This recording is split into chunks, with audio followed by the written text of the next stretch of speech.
Hello world, my name is Max Stein and I love video games. I'm the Megabuck. I really love video games. My name is Raph, and I really love video games. And welcome to the Game Treasure Podcast. Can you feel the storm? It's come. Where we talk about treasured video games of yesterday, today, and tomorrow. Warning, the Game Treasure Podcast is not for children or anyone with a brain. Why did I say that thing that I said? And why is Raph wearing a Fatal Fury hat? Well, that's because this week we finally got our hands on the Capcom Fighting Collection Vol.2. I'm not going to lie to you, this is shot a little bit out of order, so it just came out, even though it's been out if you're watching this. But anyhow, we decided to do a little bit of a deep dive, another one of our genre studies, this time on fighting games, the genre studies where we go all the way back in time and usually end up talking about asteroids or space invaders, whether we like it or not. And then we go through the entire history of said genre and see how it evolved over time and our personal thoughts about said genre. But before we do that, we will begin our episode as we always should by going back in time with RetroGameTreasure.com and the Megabuck to the Retro Zone. Buck, Let's go back in time.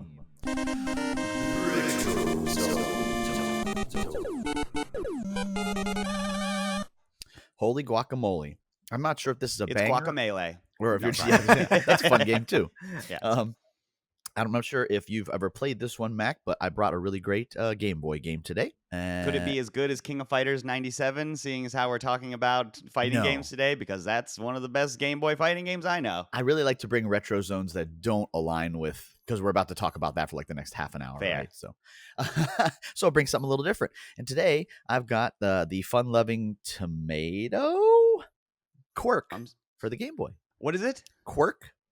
Quirk. Did we talk about a different version of this game once? Is this the game that's like, never mind. You know the game that Venny talks about where it was like you played that 7-Up game and there's some game that you guys knew that was like an old-timey chess adjacent game and it was it's just like that? Spot. Okay. Yeah. No, it's not. Okay. No, Quirk. What the hell is this game? Quirk is a top-down puzzle game where you play as this little guy, Quirk. Othello. That's the name of the game. Yeah. Okay. No, this is a different. This is a level-based puzzle game. You actually push around blocks and like rotating. They look kind of like Tetris pieces, and you spin them in place. And you basically have to get Quirk from the beginning to the end of each level. But there's a whole sequence of things that you have to do in between to solve the puzzle. Kwirk. You got it. That's a fun spelling of Quirk. It's quirky. I'm pulling it up just so I can take a gander at it because I have never heard of this game before. Okay. Neither. It was pretty close to what year did Game Boy come out? 89. I am not This sure. This was like pretty close to a launch title, if not. I'm pretty sure 88, 89. Does not look bad for a launch title. No, it was a fun little game. If you liked puzzle games for the Game Boy, it's definitely different. There's some levels that get really, really hard if your brain's like not in the right mindset to play this. Oh wow! How much does Bad Boy cost? Oh, Quirk, it's only like a $8 or $10 game. I don't think it's very This would expensive. be a super fun puzzle game to get in your box. Yep, Oh, it's a yeah. neat little puzzle game. Fun fact about Quirk: have the two of you ever heard of Video Power? No, what is that? Video yeah. Power was a video game, the OG video game review show starring what was his name? Johnny Arcade, I think was his name. Johnny Arcade. That's his was the Christian name, of That course. was the name of the character, Johnny Yeah. Video or something like that. It was a video review show where this guy would review video games, and they had even live audience stuff, and they would do questions from the audience and all kinds of things. Uh-huh. But they wanted to tag onto the Captain Power excitement. Okay. And so it was teamed up with Acclaim Entertainment, and there was a team of characters that did a reverse Captain Power, or Captain N rather. They came to, instead of us getting sucked into the video game world like Captain N does, the video game characters got sucked into our world. And so there is a team of, I shit you not, if you've never seen this, Max Force from Narc, the blue guy, Kuros from Wizards and Warriors, like the guy that looks like Conan, Tyrone from Arch Rivals, a black guy that plays basketball. Strange assemblage. Yeah. Quirk from Quirk, the Uh-huh. little tomato guy, and Bigfoot, the monster truck Okay. Oh, Oof, okay. Okay. All right, yeah. from All the right, all right. NES acclaimed game Bigfoot, which is Bigfoot. actually a Did really we good both game. expect the cryptid in there? Because I that's did. what I was That's- thinking. yeah. I did. No, And I was like, well, Konami make a If, Bigfoot game? if you're in the NES, if you're in the NES era, there you knew that game. That game is actually a lot of fun. I really No, enjoyed. yes, he's Prepare correct. to race. Yeah, we did play a heavy we bit played of that. a lot in of that. That's Don't a know that strange one. collection Huh. of characters to have come to the Is, world, yeah. seeming as how one of them is a monster truck. It's one is a Not fun monster exactly truck. the most sentient entity. And here's your super fun Quirk fact: the voice actor for Quirk on the Power team was the same voice actor for Krillin and Master Roshi in the original Oh, Dragon Ball Z. Wow. But who plays Bigfoot? I don't think Bigfoot talks. A It's just V8 a- engine. They he's just like- got recording of it in He's the like wild. the A-Team van, right? Okay. They All right, have guys, Bigfoot. Rabbit. Rabbit. have Bigfoot. Okay, all right, Everybody good. knows that the van is my favorite character from the A-Team. I think he Exactly. should have been the face. The turtle van is my favorite Ninja Turtle. Yeah. I can only. What are Quirk's superpowers in that show? Uh-huh. To move blocks. Ketchup. Is he really a tomato, or is Ketchup. just? I think he is supposed to be a tomato. Yeah. Why would it be Quirk? Quirk the Hmm. tomato? Look, man, I don't That's know. I just obvious. work here. Yeah. You mean I gotta drink this coffee hot? All right, Quirk. Clearly, you can go to RetroGameTreasure.com, and if you own a Game Boy, this is just a puzzle game. So if you like puzzle games, check that ESRB M for Mature, because there's that scene in level 8 where Quirk rips that guy in half vertically like Bone Tomahawk. Just kidding. It's just a puzzle game. Go to www.retrogametreasure.com. You can get your copy of Quirk for yourself today. Uh-huh. Go now. We're going to take a quick break, and when we come back, we are going to talk a lot about fighting games. See you on the other side, Challenger. I heard Quirk hangs dong. I'm putting the cut after that. That's Yes, getting no, in. Yeah, absolutely. Got to keep that in there. Hell yeah.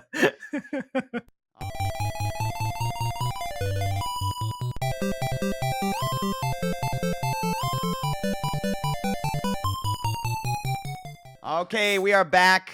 We are back, and we are ready to talk about fighting games. Specifically, I did want to just start off by talking about this Capcom Fighting Collection Vol.2, because you may have already heard us talk about it a little bit when it got like teased. Mhm. So Capcom's been putting out, like, they had that arcade collection with like Ghouls and Ghosts and all their platformers and all their beat 'em ups in it and stuff like that. They made 2 of those, and then they made one fighting collection before this that has like all the versions of Street Fighter 2 and Street Fighter 3 and an Alpha 1 and 2 and like good stuff. But it was just okay, I can't wait till the next one. And so then now Yeah, this one has come on. come out, Come and on. not only does it have some of the best Street Fighter stuff, it's got a cool collection of other random shit that I've never played before. Oh, really? Buck, yeah, well, because I've never played Power Stone 2, and I've Me never neither. played Ooh. Plasma Sword Nightmare of Bilstein. That's because I took the Dreamcast with me to college. And it also has the first Power Stone 2, Capcom vs. SNK, Capcom vs. SNK 2, which is Best probably game my ever. favorite fighting game of all time. Mhm. Street Fighter Alpha 3, which Second is best game ever. also really, really fucking good. So yeah, Buck, have you gotten to pop it in? How's the the assemblance? How's the presentation of all the games? Yeah, they've done the menus and everything. They've done the same way they did the other ones. It's just a little rotating carousel thing. You can choose whether you want it to be in English or Japanese. No and it's tidbits of history underneath one or anything didn't cool di- curation like that. not in like the main menu there, but to be honest, I haven't dove into the back ends of anywhere too. I really just want to play Capcom vs. SNK 2 because Makes sense. up until this, there was zero modern way to play that game. Right. It was like people forgot about it, except for me and Buck, and we're just like, "What's happening? Which Where makes did it no go? sense. Like, can we play it, A please?" lot of hardcore fighting game fans are huge fans of SVC too. It's a great fucking game. So, Plasma Sword Nightmare of Bilstein is probably a game that I definitely haven't played it. I assume a lot of people haven't, but it's the No. game where the only thing I know It's about the it is the Star character Wars adjacent Hayato, one, Yeah. weird. who is Weirdly. from CBS 2, who I know from MVC2, CBS.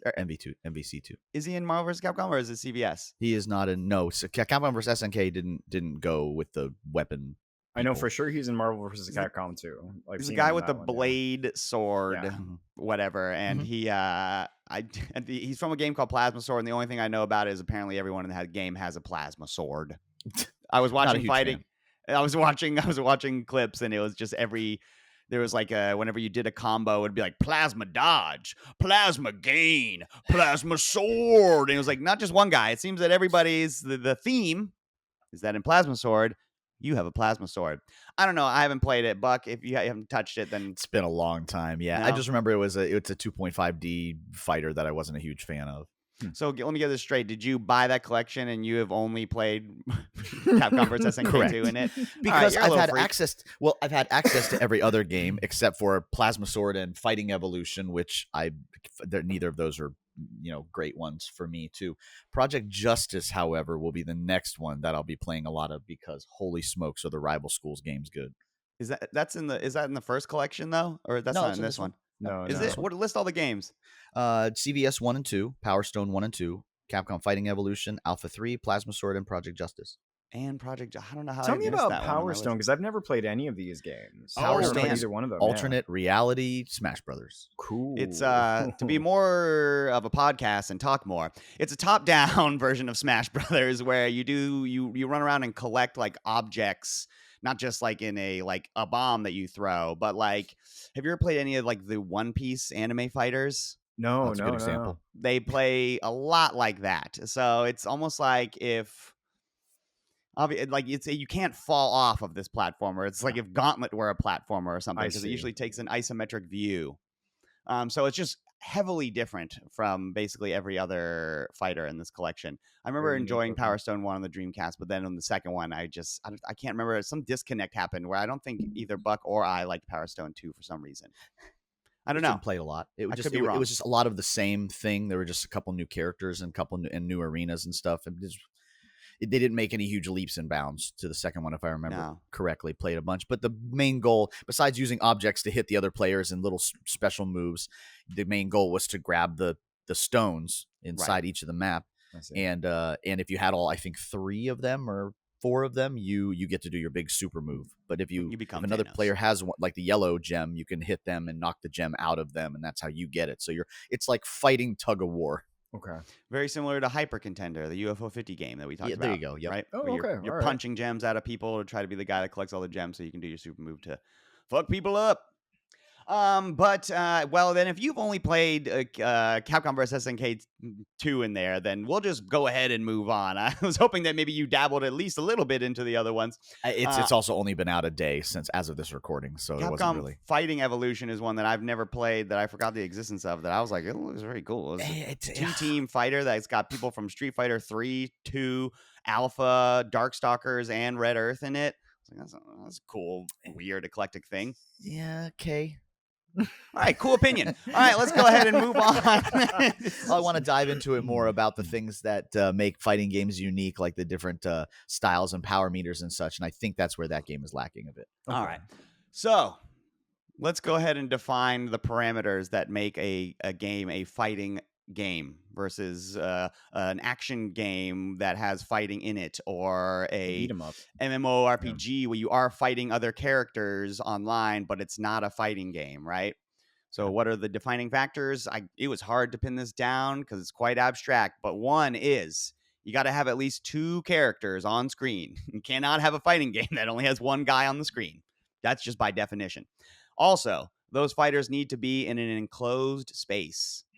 So you cannot really have a fighting game in the Skyrim map. It's just it's too big. You know what I mean? Like if you put 2 guys in Skyrim and made them fight, you wouldn't say that's Skyrim the fighting game. You would say no, that's 2 guys fighting in Skyrim. Yeah. Right. And secondly, the win state of the game revolves around defeating your opponent in a simulacrum of a fight. So I used air quotes there because defeating can be done in several ways, and also this is an abstract thing trying to make a game out of fighting, because fighting is like not in fighting games. In most modern fighting games, you have a health bar, but in real life, you don't have a health bar. That's such an abstract. It's a representation of like the human will to not be unconscious. You know what I mean? Like, But Cheeto Blade watching.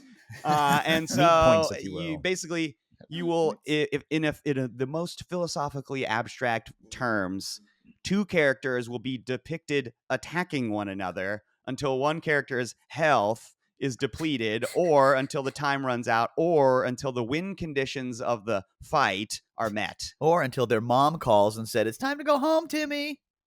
Right. Does that make sense? Yeah, Yeah. that Raph, makes sense. Yeah. do you think I left anything out?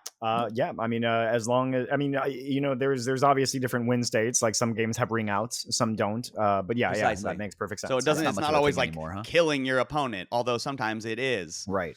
But obviously, these are all works of art, so there's no actual killing or violence happening anywhere. This is all in our minds.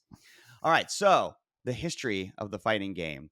I'm glad for once that, unlike our shooter study and our adventure study game, we do not have the same origin of just going back to shooting games actually spawn action games and shooting games and da-da-da-da. No, instead, we have different origins this time. First of all, I wanted to mention that a lot of people will note that boxing games Yeah. existed before Sure. quote unquote fighting games. Right. And there's like a deviation here because even to this day, games like God, I'm trying to think of that Fight Night, that There's like PS2 the game, and was it a contender or wow. something the like that? UFC Yeah, the games, UFC games. right? Yeah, These sure. are like Sports the games. things that yes, Right, they're yeah, actually pretty sports much. games. Even Yeah. wrestling games, a lot of people will not consider a fighting game because of the technicalness of the operation of it I all. guess. Yeah. Yeah. Which is, to me, it seems like the splitting of a philosophical hair. Yeah. I don't know. I'm just like, I mean, they're fighting each other. It's like, in- yes, but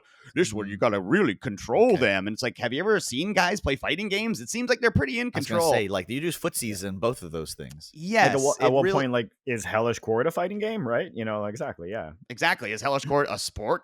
Right. I don't think so. You cut a guy's head off with a sword. It seems like he's dead now. It's at just like least. football. Yeah. Just like football. Exactly. We all According to what remember this when game that is happened, telling me, I think. just killed a man.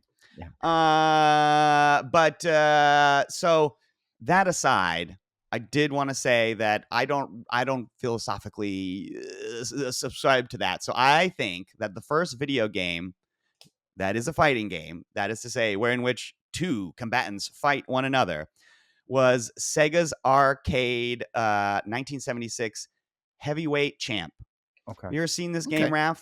In research for this, yes. I saw the cabinet. It looks wild. The way you It control the is. damn thing. Yeah. So the original Heavyweight Champ is like a side perspective, which sticks for a while, black and white game that takes place in an all black void. There's you're just two horribly drawn boxers in a ring, one on the left side, one on the right side, and instead of health bars at this time, you just have a score based like winning system. So you have a score above your head based on how many times you hit your opponent. It's like real boxing.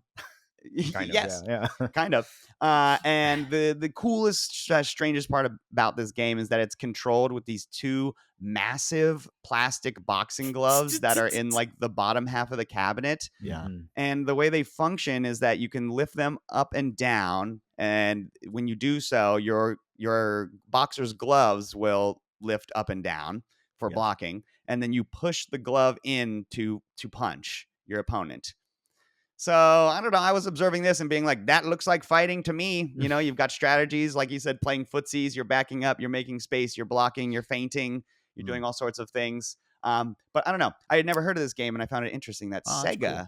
is sort of a lost company was the pioneer of a fighting game. Yeah, they made an updated version of it in I think '87 with Yes. color graphics that looks like Oh. Punch Out. Really, It's Okay. totally I have Punch-Out played clone, that yeah. one. I remember Really? specifically like how Oh. weird it was That playing one that gives you arcade two machine. controllers, like two fist controllers in Yes. in some of the cabinets. Yes. So is and that two cabinets facing each other, or do they have them side I by believe side? it's only one player. Yeah. I believe the second one, Oh, the okay, second okay, version okay. of this Heavyweight Champ. But Buck's right. It looks so much better. It's not like a black and white. It looks like- better. Let's not. Yeah. I get. No, Yeah, I I guess said it so looks so much much better. compared to the original. Yeah. Yeah, the original one looks pretty bonkers. bad. I mean, It's everything Pong would with look better compared to the boxing original Pong. one, honestly. It does. It looks yeah. So then the next leap that I find is in 1984, Data East publishes Techno Japan's Karate Champ. Karate Champ. Yeah. So I talked about this when I talked about Bloodsport, a game that I don't understand Karate Champ, and I understand now why I didn't understand anything about a Karate Champ is because I didn't understand how the game functioned at all. Basically, I still don't.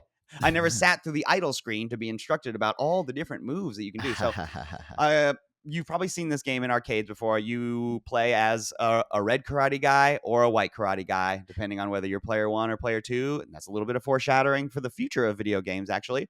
But Karate Champ was the highest grossing arcade game in the US in 1985. That is, of course, on a 2-player version of Karate Champ that came out in America later the same year as Karate Champ. Like, they wasted no time to be like, oh my God, these people need to be able to fight each other immediately. And that was really the first arcade game where you weren't just trying to beat your friend's high score, right? Right, yeah. I mean, really, it really was. You were trying to beat your friend. Yeah, and that's, I think, where the addiction started. Yeah. And honestly, one of the first fighting games that probably, because it had like up to like 24 different moves that you can do. That's what I was just gonna say. It's a mess. It has though. two things that make it better. The moves that Raph just mentioned, 24 unique moves. However, at this moment in time, you're still controlling this with 2 joysticks. Yeah, interesting. So buttons have not entered play yet. It's saying still that Karate joysticks. Champ has moves is like saying Shaq Fu has moves. Like they weren't really.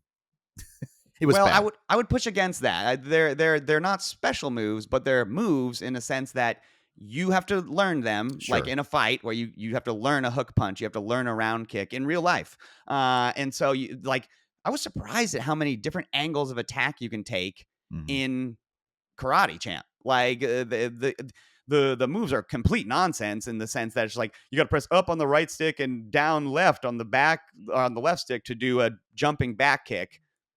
Regardless of the fact that they hadn't figured out intuitiveness, the fact remains that the moves are there. And more importantly, I think, is that this game featured 12 different stages to fight in. Oh, I didn't know that. In the versus mode, in the versus version, I should say, that came out. And it seems like, so what? But I'm just saying, when you watch Heavyweight Champ and these 2 guys are just fighting in the blackness of nothing, it's like, what? And then you watch Karate Champ versus... and there's a snow-covered mountain and a bamboo forest and like a city street and then like a Native American camp with like teepees and stuff like this and like a harbor with boats in the background. Like a bunch of places where if you saw it in a movie, you'd be like, whoa, cool fight scene, instead of just like nothing, instead of just blackness, instead of just one stage over and over again or something. It feels like a fighting game level, a fighting game. Exactly. This is, or at least proper the game stages. It gives people the opportunity to, when they're quartering up on the arcade, to go like, what's your favorite level? Like, where do you want to do battle? You know what I mean? Which is like something that stays in fighting games. Who's got the best level in Street Fighter? You could all give me your opinions. You know what I mean? And it would be based around the music and the designs of the level and shit like this. So this shit stays with fighting games is my point. So that game comes out. Then towards the end of 1984, Konami develops and publishes this game that I had never heard of called Yi Are Kung Fu for the arcade.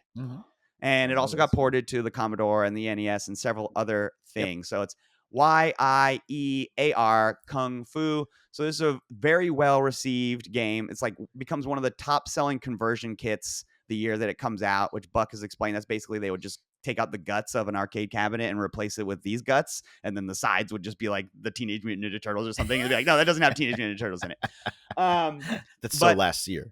I had never seen this game before. The arcade version of it looks awesome. Yeah. And this game does a bunch of shit that continues to pave the way for how fighting games will be in the future. So number one, buttons come into play. So this is the first fighting game that has a combination of joysticks and buttons to move. Holy shit. Which is just like, so what? And it's just like, I'm just fucking saying they did it. This is where it happens, right? So in this game, it's basically based off of like chopsaki Chinese kung fu films.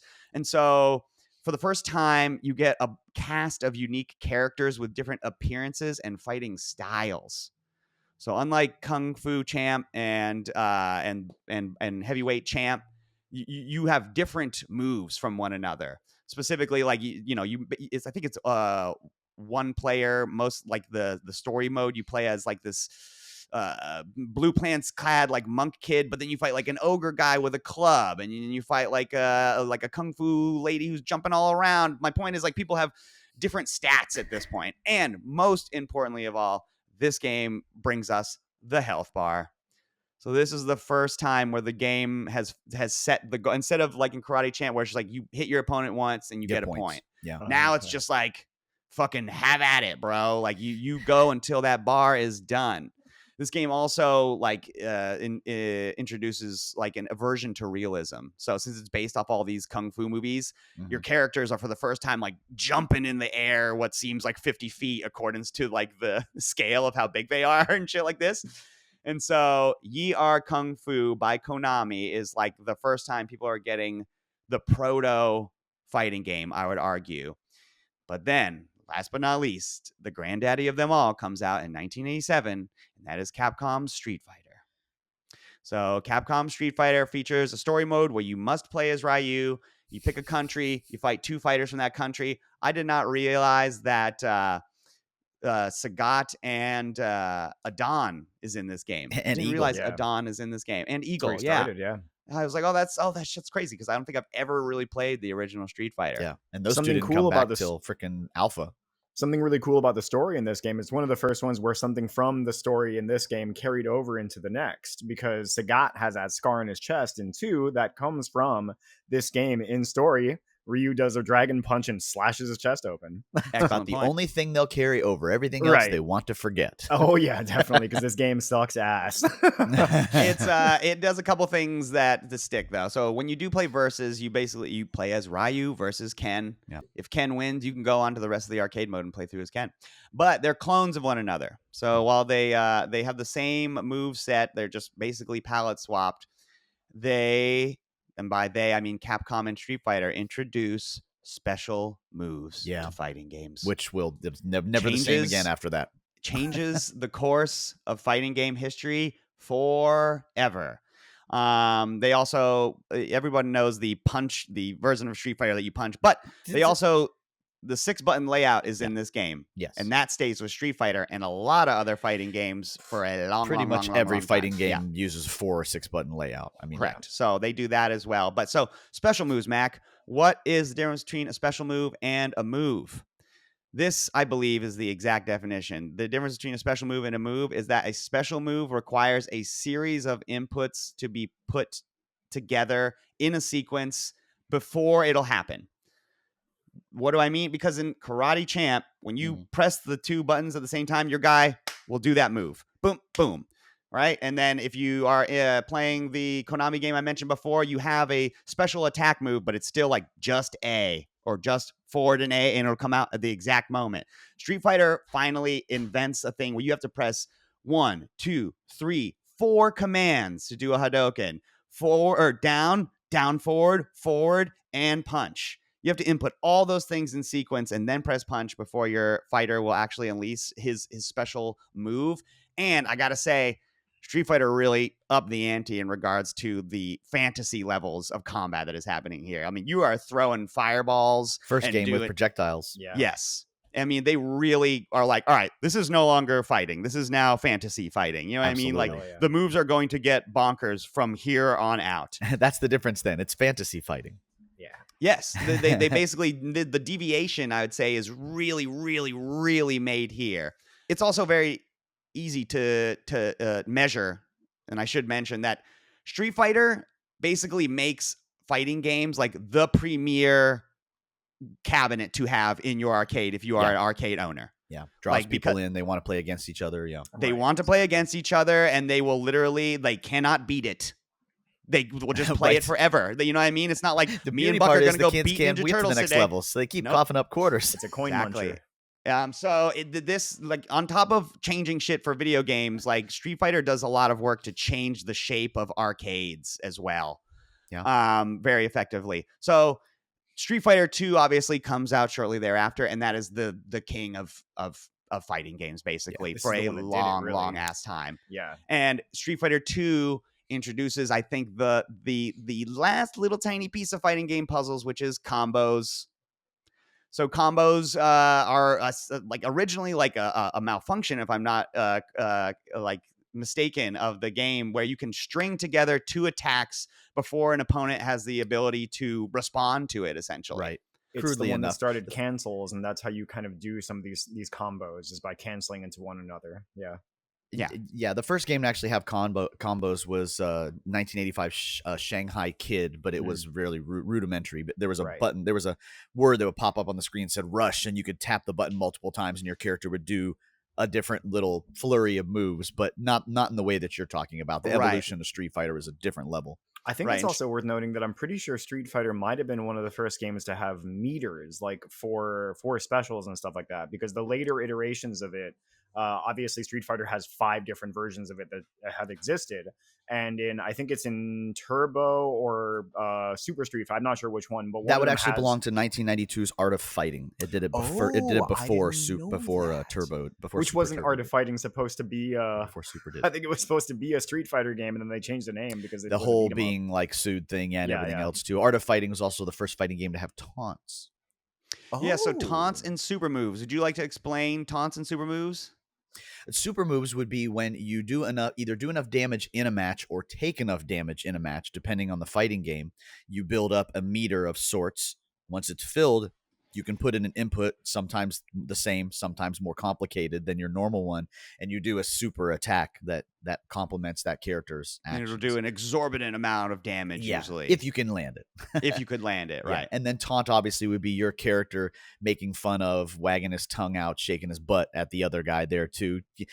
You supposed in the arcades especially, it was used for, I am beating the crap out of you. I'm going to taunt you while you knock you down from a combo, and then continue to beat the crap out of you further. And some games do take advantage and input systems with their taunts, like Street Fighter 3. Dudley. Taunts will have like they'll do things for you. Like if Akuma taunts 3 times in a match, his power goes crazy or something like this. And like some people have taunts that can actually do damage, like the basketball or the rose in Street Fighter 3. These things. Oh yeah, Sean's basketball. Yeah. Right. So the inclusion and the sort of like the usage of taunts, very interesting aspect about fighting. That's just like another one of those abstract things where it's just like, what does it mean to taunt someone? It's like, oh, you're getting frustrated or you're making fun of them. It's, I don't know, to depict it in a video game, so fun. So that's the 2D has been laid with Street Fighter 2. And basically from there on, everyone's just copying Street Fighter 2. Even Mortal Kombat, right? They stick to the same formula, basically, but they just do it with different graphics, right? But the sentiment's the same. So where the heck do we go from here? Well, in 1993, the very first 3D fighter hits the arcades. This is Sega AMD2's Virtual Fighter. I remember walking into an arcade and seeing that cabinet for the first time. That cabinet has chrome T-molding.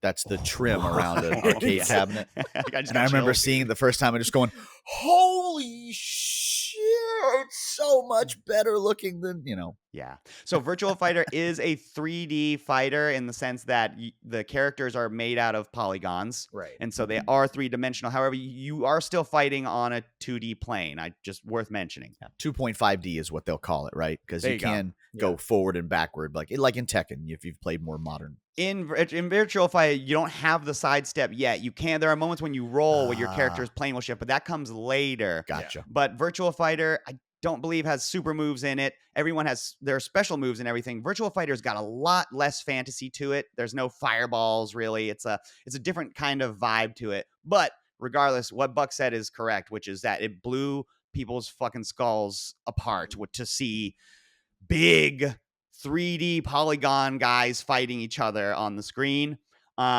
But I think that this is replicated and, dare I say, damn near perfected when Namco comes out with Tekken in 1994.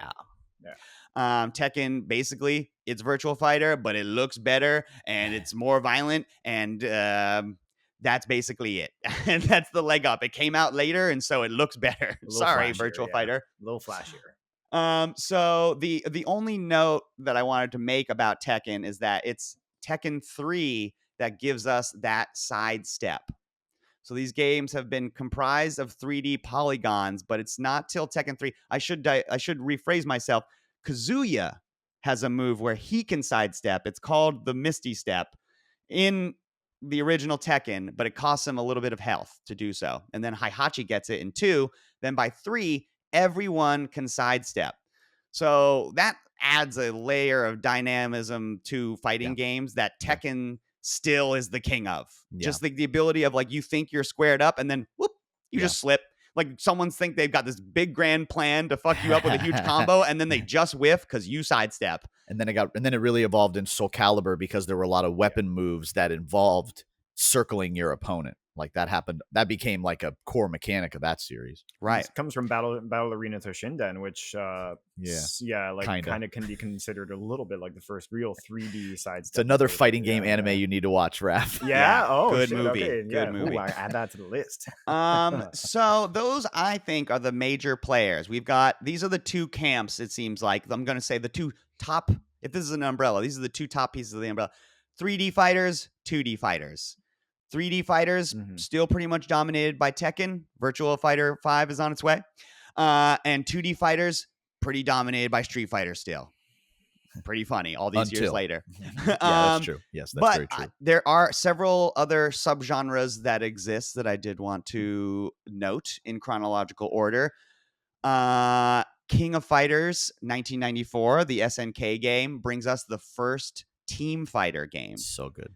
So this is the first time when you're going against your opponent, instead of picking one character, you pick 3 characters that you try to anchor to best your opponent with. Then later, the first tag team fighter is invented in 1996 with Capcom's X-Men versus Street Fighter. What's the difference between a team fighter and a tag team fighter, Mac? Well, in tag team fighters, you can literally tag out a character in the middle of a fight for another one. Right. And usually that character can recover a little bit of their health bar while they're tagged out as well. Tag fighters remain to this day like some of the biggest fighting games in the fighting game community. Right. Yeah. A la Dragon Ball FighterZ, Blaze Blue, Marvel vs. Capcom 2. There's a new League of Legends one coming out, Tag Fighter. Yeah. Like this is... People like the tag fighters. I personally am not a fan of them because I have a hard enough time memorizing the moves of one character. Right. Why are you going to make me memorize the moves of 3? They are definitely the big brain fighters, I feel like. I love the idea. So hard to do. Very hard to in another subgenre that I think is worthy of note is in 1998, Arc System Works teams up with Atlas to make Guilty Gear, baby. Oh, baby. This is the birth of the anime fighter. The things that define this genre of video game, which is still pretty much dominated by Arc System Works, is fast. Fast, so incredibly fast. So fast, so furious. And also usually very sick hand-drawn pixel art sprites that look incredible. And Guilty Gear... kick-ass music too. That's just by coincidence, I think. I think Guilty Gear is just... We had that can't come up before about Daisuke Ishiwatari. That's just because they picked a producer and he was like, oh, I really like heavy metal too. I'm going to do the soundtrack. All right, thanks, bye. Yeah. But yeah, the animation But there's another entry of Blaze Blue that's just a straight up non-tag team, like anime fighter is another one we played a fuckload of. Another one where it's just like too much, you know what I mean? Like melty blood. Too strong. Yeah. Then finally, the last one that I wanted to note is in 1999, of course, Masahiro Sakurai invents the platform fighter with Super Smash Brothers. Oh, yeah. It can't be ignored. It's a version of a fighting game. Oh, yeah, for sure. It has hugely deviated, though, because he says, listen, think about this. No health bars. Yeah. And everyone said, what's up? What And about reverse health bars? He said, instead, you're going to use this system where you take damage over time, and the more damage you've taken, the lighter, let's say, you become. Instead of losing why your will why to would fight. that matter about being light? Well, because the way you lose this game is by getting knocked out of the, let's say, the defining factor, enclosed space that you must fight in. So without that defining factor, you couldn't have Smash Brothers. Maintain gravity. You know, my have you heard the anecdote about how he came up with the idea for Smash Brothers? No. So he apparently was at an arcade, and he saw this young couple at the arcade as well, and he played against them. I guess they were playing King of Fighters, and so he stepped in and played against them and beat them and ruined their date. They were quite sad about it. So he was like, "Man, I wish that there was a fighting game that like anybody could get into." And then that's how he came up with the idea for Super Smash Brothers. Oh wow! Yeah, That's a fun anecdote. That's magical. The guy that creates Kirby ruins someone's date, Yeah. creates a new genre of fighting game because of it. Because That's he a good whooped story. some guy's ass as fucking Orochimaru or something. So if he had, They apparently if he left had, very sad. if he had lost the match and they had a good date, and then he saw them a year later and they were married, would he have made dating sims instead? Who knows, man? Where could it have gone? Where could history prefer be this right universe. This universe is much better. So yeah, I don't need to explain. There's been many clones of Smash Brothers since then. The Warner Brothers one, the Warner bunch of Brothers one, indie yeah. ones, and they all revolve around those same premises that I said. There's instead of health, you get knockouts. The end. So that is basically the culmination of all of fighting games to my knowledge. Of course, I'd be remiss without mentioning that in 1996, the U.S. saw its first official fighting game tournament in the Battle by the Bay in Sunnyvale, California, which later becomes Evo. aka one of the largest esports events in the country, at least, if not In the world. They have like 5 in different places now, I think, as of this year. And that is where we're at with fighting games now. They are hugely popular. As the world gets tighter and tighter with the internet, so you don't have to actually like have your friend next to you to fight them.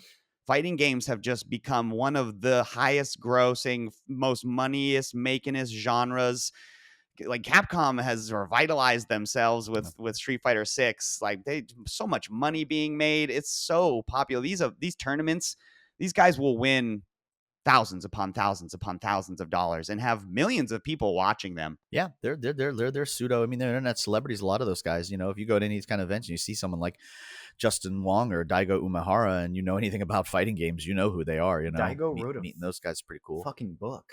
I have a great, that's good. Like, yeah, Justin I have a really Wong's- great picture of myself and Ed Boon. I met him at a CEO one year. Well, that was just super cool. You know, co-creator of Mortal Kombat.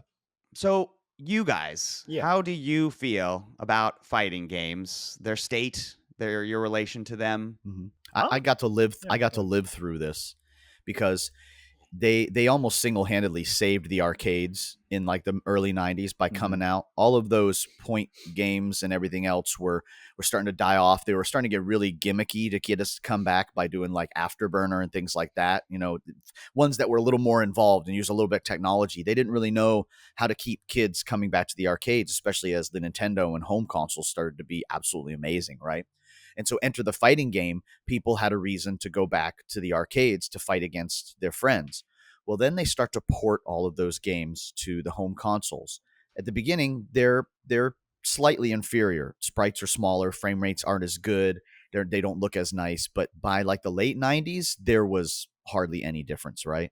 And so like you alluded to earlier, Mac, what completely saved and turned this genre around was the fact that once the internet was good enough, you could get that exact same experience online with your friends, right? You could do that, and not because arcades were dead by then. But I mean, I know they made a comeback now with all the cool bringing Japanese stuff over. But in the early 2000s, unless you lived in Orlando, Florida, and went to Rocky's Replay, you did not have an arcade to go to around these parts. And I wanted to show off something really cool. This is from my college days. I still have it. So that would have been like 2000 to 2003. Whoa. And we used to play a lot of fighting games at home, right? Dreamcast, PS1, other ones. You could not get fight sticks. Like you could import some from Japan, but you couldn't really get them. And we all remember what back then, before Mad Catz came on the scene and kind of changed it and helped it evolve into what it is now, you just couldn't get it. So you could find guys online on the scene that would help you build your own arcade stick. Yeah. I designed this artwork myself, and I had this commissioned by a guy. It's got a PS1 board in it. This is my fight stick from college. Oh, hell yeah, dude. You got to describe what's on it. This is a video moment. If you're on Spotify, look at video moment. So the 3 biggest games really that I played at the time was Capcom vs. SNK 2, King of Fighters 2002, and Guilty Gear XX. And I have the other ones listed at the top too that we played, like Soul Calibur 2 and Third Strike and whatnot. And so on the left, I've got a bunch of the characters that I liked in Guilty Gear, like Venom, Milia, Zappa, Bike, and some of them.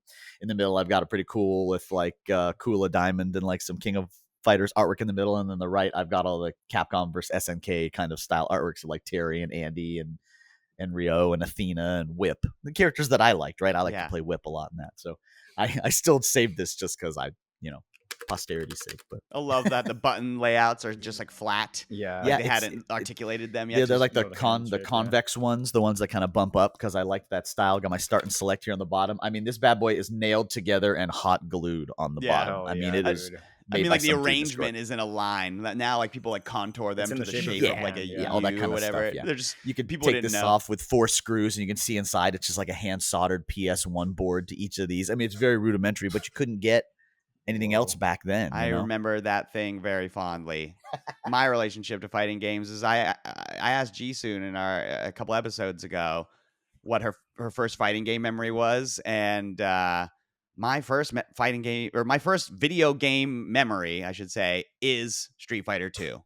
Playing Street Fighter 2 on the Super Nintendo against Nice. Buck is the very first video game that I can remember playing. And then I didn't stop playing them basically until Buck moved out. Like, and even when he was in college, like he said, like so much King of Fighters, so much Guilty Gear, so much CVS, to just like, or just so much fighting games. Raph, what's your exposure to fighting games? Well, so my first fighting game, like you, is actually Street Fighter 2. I'm not sure which version. Actually, you know what? To go back even further, my first exposure to kind of fighting adjacent games would have actually been Double Dragon, because that had a one-on-one versus mode. Not a very good Kinda. fighting game, but still, yeah. Right. It was more about running and yeah. like tricking the other guy. Exactly. Right. Yeah. But Street Fighter 2 is probably the first one. Either that or Mortal Kombat 2. I don't remember exactly which one I played first. My neighbor had it and would bring it over to my house. We'd play it there, or I'd go over to his house and play it. I was never very good at those, man. I was real bad as a kid at Street Fighter and at Mortal Kombat. Didn't really understand how to play them. It wasn't until later on when I played Tekken 3 that I kind of started learning how to play fighting games and understand them. And then after that, it just kind of like took off, man. Started playing Bushido Blade. But it wasn't until Guilty Gear X2. That game was the one that like I understood motion inputs now. I started to understand the concept of them and how that where I got to roll my finger over that D-pad. And then for a long time I didn't play fighting games, dude. I played Smash Brothers, obviously. That I played for many years. And then arena fighters like Budokai Tenkaichi. Big fan of the Budokai Tenkaichi games. It wasn't until I started doing this podcast and I ended up buying a copy of Street Fighter 2 for the Super Nintendo. And I was like, oh shit, these make sense to me now. So I then ended up getting Street Fighter 2 Turbo Hyper Fighting, and I picked up Mortal Kombat 2. And then now I've got a whole fucking collection of stack good of goddamn fighting fighting games here now. And now he's better again. Did you see that quote that I put in there from Hideo Kojima about his idea for a video game? Yeah. Hideo Kojima thinks there should be a game where the main character gradually forgets important information and abilities if you take too long of a break from the game. And Yeah. bro's describing fighting games It's right me. now. That's me playing fighting games. If I take too long, I come back to them and I suck. That's everybody. If you pop me on Guilty Gear right now, it would take me an hour to get back into the groove. But you'd get back into it. It's almost like riding a bike, you know, you never really forget. But honestly, for me now, like the biggest fighting games in my life, the ones that are like really stuck in my time, in a Street Fighter 6. That's the one that I play the most. Third Strike is my favorite, but Third Strike is Street great. Fighter 6 is the one I've dedicated the most time to, and actually Virtua Fighter 5 in both incarnations, Ultimate Showdown and in Revo. I fucking love that game. I love the simplicity of the 3-button inputs, and in that simplicity, there's some elegance and depth to it. It's a really great game. But yeah, I love fighting games, man. That's my my history with them, is that I love them. I don't play them anymore, unfortunately. But alas, fighting games were a hugely formative pillar of gaming for me, and it sounds like all of us. Yeah. And with that, I believe that is the end of our discussion about the history of fighting games, delving into the genre. Anything else to say, gentlemen, before we move on to our What Else You Got? We'll have to do a whole part 2 episode. Yeah, honestly, it's too much to say about these. Yeah. All righty, we'll see you on the other side for our What Else You Got. Electronic games have come a long way since Pong exploded on the scene a few years ago.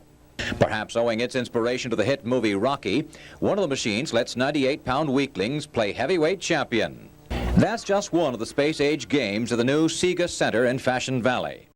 All right. What else you got for me, gentlemen? The segment of our show where we can bring anything to the table, be it video game or otherwise.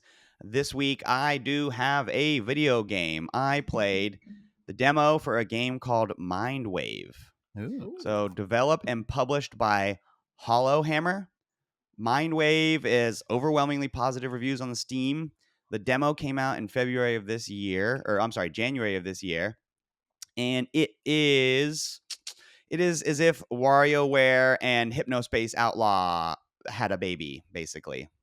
It's like WarioWare with a story. It's got this excellent fast-paced tunes like WarioWare, very catchy, like jazz-adjacent tunes. It's got fast-paced gameplay that's comprised of mini games like WarioWare. It's got this really crazy, beautifully hand-drawn art style that reminds me of that game Pizza Tower that came out a couple years ago. Yep. And just like the whole thing, like the storyline of what's going on is this like totally post-utopian. I wrote cartoon punk is like the ethos that it gives me. Yeah, that kind of sums it up. Yeah. And I wrote, as a latchkey kid of the Adult Swim Toonami generation, I identify with this a lot. Watching cartoons and just being like, what the fuck is happening? So the story of the game is you play as this young girl named Pandora who has obtained a platinum ticket, which allows you to participate in Mindwave Corporation's Mindwave tournament. So it begins with you approaching this very large skyscraper that's Mindwave Corp, and you're trying to enter the Mindwave tournament. And in this universe, characters play Mindwave basically by connecting one another's minds via this like neural cord, like the Matrix or something. Whoa. And it seems like from what I gathered in the demo, the creators are essentially using the word Mindwave as like an allegory for video games in general. So like understanding like the concepts / controls or like the motivations of a game like could be like seen from an artistic viewpoint as like going into another creator's mind, right? So if you're like playing Mortal Kombat, you are in the mind of the people that created it. And if you go into Street Fighter, you have to be in different people's minds, hence why it is different. Sure. Right? So in this world, this game they play, Mindwave, is a series of mini games that are based off of the memories and personalities of the person that you are playing. And people in this world take Mindwave, like some people take it very seriously, and then other people view it as like this trivial time waster type thing. Like you get to talk to people in between the rounds of the tournament, and they all have very interesting, funny, very intellectual things to say. And I talked to one girl. You don't get to talk to everybody in between every floor. There's a limited amount of time. But I talked to this one girl who was a professional Mindwave player. And then my character was just like, oh, wow, you're a professional Mindwave player. Why don't you fucking go play a real sport or whatever? And then she's just like, Mindwave is a real sport. And then like she like is very calmly explains what being a professional Mindwaver is like. And she's like, yeah, I understand my art, Mom. Well, in this case, it would be sport, because she's basically saying that like my school had a Mindwave team. And then she's like, oh, wow, Mindwave team. That's not. And she's like, well, like my Mindwave team was actually pretty cool. And now I make a bunch of money playing Mindwave. And I have to like practice Mindwave 8 hours a day and this and that. Da, da, da. I digress. But the point is they do a lot of cool, interesting metaphorical shit with the idea of video games and how they are basically small snippets of the imaginations of the people that create them. Yeah. I.e. playing fucking Animal Well is the equivalent of just like jumping into Billy Basso's actual mind and thinking about what he thinks about shit. You know what I'm saying? That's what art is in general too. Exactly. Yeah. Thank you, Raph, for listening. The mini games they play are created just because I don't understand and I'm stupid. Besides the writing of itself being incredibly earnest, like there's this moment where your main character is going up an elevator to the first round of matches, and the whole entire time she has been incredibly laissez-faire about this whole thing. And she has this inner monologue that when I was reading, I was like, this is The Fucking Stranger by Albert Camus. Like she's just like, I'm here and I don't really want to be, but I feel like people want me to be. And I know that if I do win this thing, it'd be good. But if I lose it, it'll be so devastating. And my friend's here and I really just want to hang out with them. I really wish I wasn't doing any of this. And I was just like, I love this. And then the games themselves, the mini games, the only most notable thing about them, like because they're basically exactly like WarioWare games, is that since you are forced to do them with a mouse and keyboard, the number of things that they can do is crazy. Like, because you're not just limited to the number of buttons you can access with your left and right thumb on a Nintendo DS. You know what I mean? Yeah. Even when it comes out in the 3DS, it's like now you can draw. It's like no, now with the keyboard and mouse, you can draw things. You can do typical video game control things, but then also there are moments when you have to like write things like to people or interface with a thing that is more like a computer than a video game. And so the possibilities are just like so much more, like there's just so many more with the mouse and keyboard. So I played the demo, beat the whole thing in like less than an hour, and it was super duper fun. And I was pleasantly surprised by the writing. I had my girlfriend play, and she talked to different people than I did in the lobby. And I was just like, these people got funny ass things to say. So I would recommend playing it if you liked WarioWare and you liked Adult Swim as a child. So overwhelmingly positive on Steam. Mind Wave. Check it out. Buck, what else have you got for us this week? This week brought a card game. Oh God, I hope it's the Final Fantasy fucking cards from Magic the Gathering. No, that's not out yet. Okay, damn it. I went to a demo event for the Gundam card game. Oh, nice. Shit, okay. And Did you get more cards? I got a whole deck's worth of cards, and and they're Brad in English though. God, these ones are English. Fuck. Now I have a whole deck, 2 whole decks made out of a mixture of English and Japanese cards. The Japanese ones that I got in Japan, because in the early beta set, that beta set in America, dear God, it goes for so much money. I'm glad I got a Japanese one when I did. So we were able to make some decks and been able to play this game a little. Learned all the rules and played this game a little bit. How are the decks themed? This one is like Earth Federation heroes. So this deck is basically all original Gundam for the most part, and like Gundam Seed. Cool. This one here. And then the other deck that I have is a mixture of some original Gundam and Xeon stuff. Oh, I'm sorry, and Gundam Wing. I've got like heavy arms in there and Shenlong Gundam and some of those in there as well too. So they've got a mixture of those already. And so they basically do them in colors. Like the blue color is one of the colors. You don't have like mana per se. You have like a standard resource, kind of like the One Piece game, but you're only allowed to have 2 different colors in your deck. So you can have like a blue-white deck or a white-red deck or a green-red deck, whatever else colors. Are the colors associated with the different universes or no? Yeah. Oh, they are. Because okay, what you'd find here is like here, for example, is some blue cards. And so you've got Amuro Ray, the original Gundam, and White Base, which is all from original Gundam, Fucking right? amazing. While the White Base doesn't really synergize, but it's just like a base you can have in the game itself, you would deploy this Gundam, the RX-78, and then if you also had Amuro, you can put him in the Gundam, and then that gives the Gundam like haste. It's called Rush, but otherwise the Gundam has to wait till next turn to attack. Cool. Anything notable of the game that you wanted to mention, or is like how does it stack up to the Granddaddy Magic the Gathering? Nothing stacks up to the Granddaddy. That's not a fair comparison, but I do like it more. I tried the One Piece game a year or 2 back, and I found it was missing a couple of things, and I feel like this game has it found the things that it was missing, both being able to put the pilots in the Gundams and being able to use the bases to block your health as a player and having a whole mechanic to it. They basically added on to the One Piece game with this game. With the mechanics, and it's a lot of fun to play. I've gotten to play a handful of matches already. And such a fantastic IP to be. Goddamn, I love Gundam. The artwork is really good on They these. all look incredibly cool. Yeah. Fantastic. Raph, what else have you got for us this week, sir? Yeah, I got a couple of games. I'll start with a game I played. I played a demo a little while ago called Labyrinth of the Demon King. And this one is so on first glance you look at it and it looks like, oh well, this is obviously inspired by Kingsfield or Shadow Tower or some shit like that, but then I started playing and I was like, you know what, this feels a lot less like a first person Souls like and more like a first person Silent Hill, but like in a feudal Japanese setting. I've seen this one too. This looks really cool. I've seen this. It looks wild, and it is. It was developed by somebody named please forgive me if I mispronounce this, but J.R. Hudepohl, spelled Hudepohl, and it's published by Top Hat Studios that published Crypt Custodian, Sense, a Cyberpunk Ghost Story, or whatnot. But yeah, you're playing as a person that is trying to get revenge for their lord. To do so, you must defeat the Demon King. The setting, sure. Yeah, the setting is in. Who cares? Get in there, kid.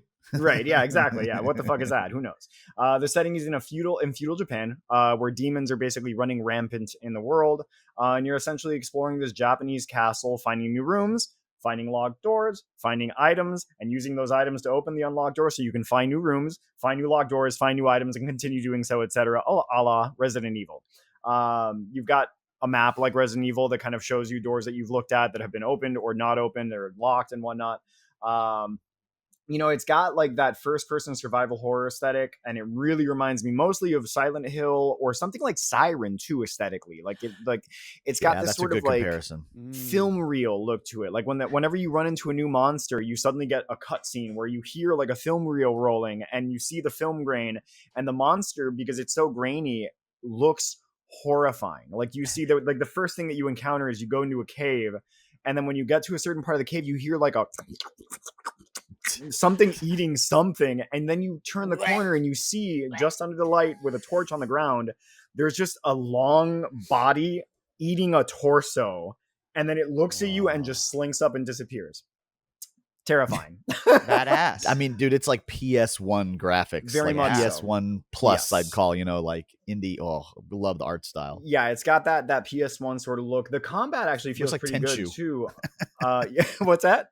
It looks like Tenchu. Like It really does. It does. That's like it uses graphical the style. fog depth of field, the Uh-huh. lack of depth of field, Yep. to kind of really make it really scary. And then on top of that, like the combat system is pretty solid. Like you've got a quick swipe, you've got a charge swipe, you've got a parry, you've got a dodge that you can jump back or side to side, and then you've got a kick too. You can kick people.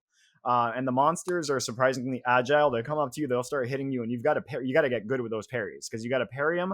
The parry has like a small window, and then you can also dodge back. I find myself kicking a lot to stun them, and then just hacking away with the sword and stuff. It's fun, man. It's all in all just a really cool game that feels like a spooky Japanese horror movie mixed in with some weird samurai bullshit and some Cool. FromSoft style kind of shenanigans. I would definitely play this one beyond its demo. Other than that, I got back on my JoJo's Bizarre Adventure watch through. I'm back on watching that. Nice. So I'm at the point where I'm like just starting the Pillar Man arc. Like they just through Senvento, or however you pronounce his name, like down the well. So I got to that episode, and that's where I'm at now. And then I finally started G Cucks too, the new Gundam series. Yeah. GQ. Solid for G Quooks. Quooks. Yeah, I don't even know how it's don't pronounced, but fucking know. I don't even think I they saw the know. first episode and I was like, man, this is cool. I think I'm gonna keep watching it. I dig watch it. the second episode, because the second episode is just a flashback. Oh, okay, all right. Well, that one's Yeah, the next second for me, episode's but, where it's at. It's really good. I'm excited for that. I haven't had any new anime that I've been watching since I started watching Hajime no Ippo with Mac, and I'm behind on that. But yeah, it's pretty exciting. But yeah, that's what I got this week. Just a few games Hell and yeah. some anime. Hell yeah, that game looks crazy terrifying. It's Well, nice. that does it for another episode of the Game Treasure Podcast. Thank you for coming this far, dear listener or watcher. It's dangerous to go alone. Take this. It's a like and subscribe. If you are just listening to this podcast, may I suggest that you head on over to our YouTube channel where you can watch it. You can also watch it on Spotify. But more importantly, you can watch our live streams that happen on YouTube and Twitch to a lesser extent. I got my Baldur's Gate 3 Dark Urge gameplay back up and running on Saturdays. Raf's about to do his stream on Sundays where he'll play a scary game or some sort of multiplayer game. He even started doing a little bit of fighting game stuff on Fridays. So go check that out, please. Join the chat, talk shit, whatever you want to do. We're there for you. You can reach out to us via email with any questions, comments, or funny anecdotes that you want us to even read at gametreasurepodcast@gmail.com. Don't be shy. Head on over to our merch store, which you can find at our linktree /the GTP. While you're there, you can also find our Patreon, patreon.com/the GTP, where for $5 a month, you can get access to our UFO 50 deep dive series that we've got on there so far. And then we've got some more series in the pipe that we're going to put on that Patreon. But hey, even if you just subscribe for 1 month to give us $5, if you watch 5 episodes of the show, that's 5 hours of entertainment for $1 an hour. That's pretty cheap, if you ask me. You can find links to that again, our linktree /the GTP. We want to thank Crunkwitch for the use of our theme song, Clash of the Droids. They're going on tour for their new album, hopefully at the end of this year, I guess. and we'll keep you posted on any tour dates and stuff like that. But until now, just keep a lookout on your own. Be a sentient adult. And of course, we would like to thank RetroGameTreasure.com, owned and operated by the Mega Buck himself. Retro Game Treasure is a subscription service that sends you customized boxes of retro video games every single month. They take the hassle out of collecting retro video games. No more hunting for them, no more guessing whether or not you're going to even like them, and no more wasted time. Instead, you go to www.retrogametreasure.com, become a subscriber, then you tell them which video game consoles you like to collect for and what kind of games you like to collect, genre-wise, sub-genre-wise, thematically speaking, and then games of those types come to you at the end of each month that you will add to your collection forever, ever. And they even keep track of the games that you own so you never get a repeat game. They also make collecting for a new console incredibly easy because you can head over to their console shop, order a new or used console from them, then you go over to your profile settings, select that you now own this console, and they will begin drip feeding you delicious retro video games from that console. So start collecting games the easy way today with RetroGameTreasure.com. But until next week, my name is Max Stein, and I love the Game Treasure Podcast. It's so bad. It's so bad.